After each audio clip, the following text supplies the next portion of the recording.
Hello, welcome to this lesson on note taking. There are a lot of things that we observe, experience and learn. There are many things around us that we required to learn, be it in the classroom or outside the classroom. When it comes to classroom, a lot of information to be processed and analyzed by student in a short period of time. This calls for certain skills, that is study skills, to be acquired by students. So what are study skills? Look at the phrase, study skills. These are set of skills that you need in order to study effectively. So the set of skills you need, ability you need, techniques and strategies you use for studying is called study skills. There are different types of study skills. These include summarizing, reference skills, note-taking, information transfer. Study skills makes you an independent learner, and study skills will not only help you learning English but all subjects when you are learning science or technology, economics, history, geography, any subjects you need study skills. Study skills can be used for four main purposes: locate information, gather information, store information, retrieve information. For all this purpose, we need study skills. When we read information or listen to a lecture, we need to retain all the information, but it is not possible to retain all. So, we need to store it somewhere. Today I am going to tell you about how to store information. That is, how to take notes. When you listen to a lecture and start taking it down, when you read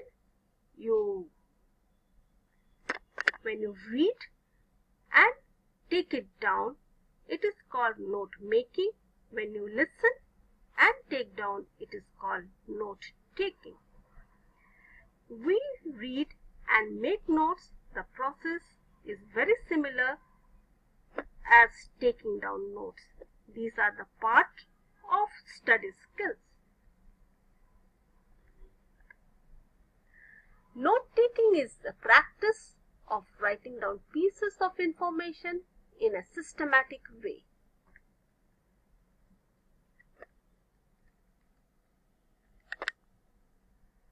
Students take notes and have different views on note taking. Let's listen to their views. I write my notes word to word based on my instructor's lecture so that I don't miss out on anything. However, I don't find my notes useful. My notes include important information from lectures, but they are highly disorganized. This is why I don't find my notes useful. I feel the need to take everything down, but my notes would be rather clogged up. My notes wouldn't be of use then.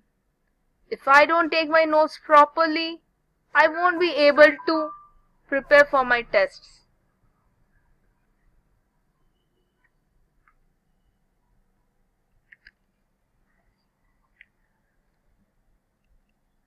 Attitudes towards note taking. The three big questions that arise. Why take notes? It is because to remember things, to think, sort, classify, organize information. Second, how to focus in the class. Shut off all distractions like cell phones, magazines, unrelated material. Utilize time surfing on web for preparing for the next class. Third, when take notes, it's all the time.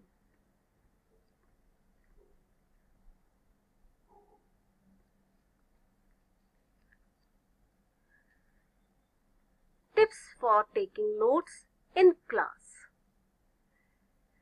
There are tips that help students to take notes.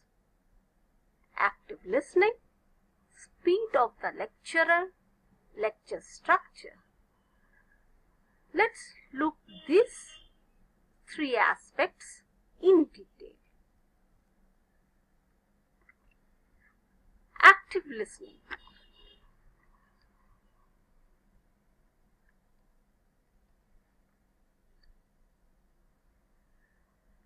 This requires you to focus, grab relevant information in an interesting manner. Listening is different from hearing. It requires one to be focused, attentive, and grab information that is important or interesting. How do we do this? What is important? First, lecture speaking style. Emphasis on words, rhythm, pauses and repetitions, volume, that is voice modulation, signal words and phrases. Let's look into the signal words and phrases and how this puts emphasis while you listen. There are different situations where signal words and phrases can be used. Let's look into some of them. Listen for phrases that frame what you're talking about. We are studying this because.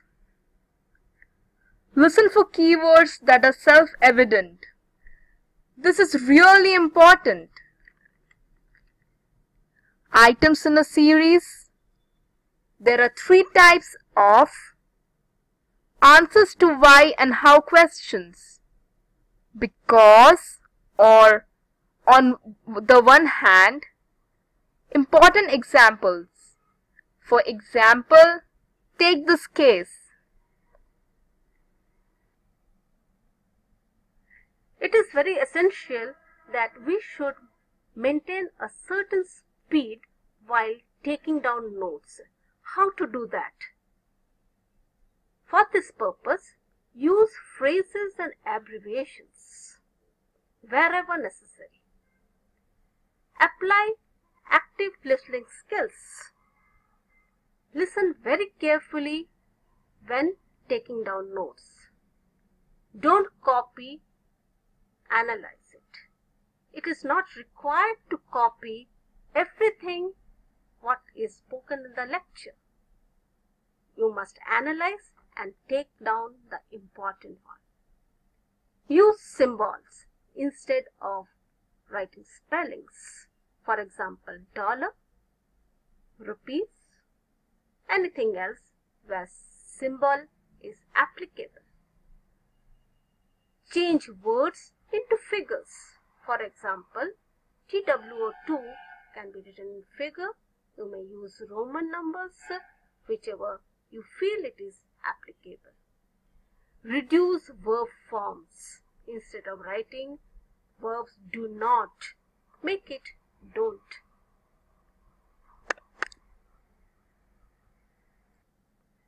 Now let's look into the lecture structure. Usually, the lectures is common in all study domain. First is the announcement of the topic or recap of the previous lesson. Second, thesis, that is introduction to the class regarding the topic taken. Objective of the session, what is the objective for that particular lesson the students need to learn. Analysis, that is, how do we analyze the complete lessons that is fulfilling the thesis. Lesson for the day, that is what lesson they have learned and what they need to do in that lesson. Synthesis is the wrap-up and the review of whatever is done in the class regarding to the topic and the expected work that the students need to do before they come to the next class.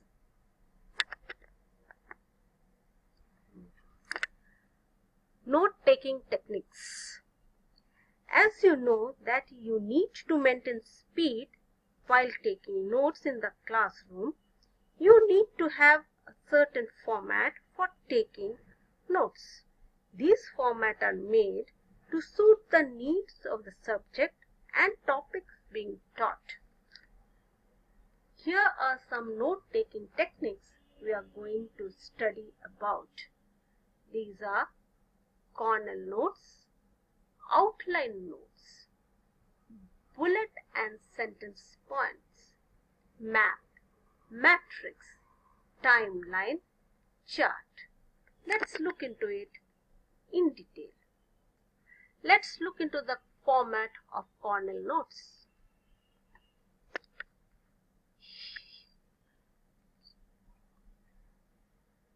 Write topic in margin and information in the center of the page. Summarize the topic, whatever you have written, in 2 to 3 lines. You can use the focus point in the Q column. The benefits of Cornell notes are, this helps to analyze the lecture, organize and structured notes can be prepared. It creates efficient study sheets. Outline notes. Let's look into the format of outline notes. This kind of notes follows hierarchy level. The most important information is put at the top and related to the informations are taken as subtopics or something regarding to the main topic. This focus on structure, that is use of bullets, Roman numerals, alphabets, numerals and levels. The benefits of this kind of note taking is, it is easy to identify main points in the notes, shows relationship with the main points, does not require speed or great detail in the writing. Bullets and structure points. The format is very simple. Here we have to, there is no hierarchy level. You might have to reorganize your notes later on, and it is quite fast. The benefits of this kind of note taking is simple and quick to take notes. Notes are symmetrical and easy to read, does not require speed or great detail in writing. Mapping. This is the graphical representation. The format here is very flexible. It depends upon your needs. It is flexible. Notes are distinct. Notes can connect different topics and subtopics. Other notes taking styles are matrix, timeline. This is very much useful for subjects like history, geography, chart and graph. This kind of note taking is possible for subjects like statistics, Today's takeaway is we must take note to store information, to remember, to think, to pay attention. Note taking is different from asking the professor for the PowerPoint at the end of the class, because taking note is a process while learning. Always take notes unless you are specifically asked not to. Decide what's important while you take notes. This will help you for your exams. The questions you must keep in mind are: what do I have to write down? What do I need to write down? What do I want to write down? That's it for today's lesson. I hope you will make use of note-taking strategy effectively. Thank you.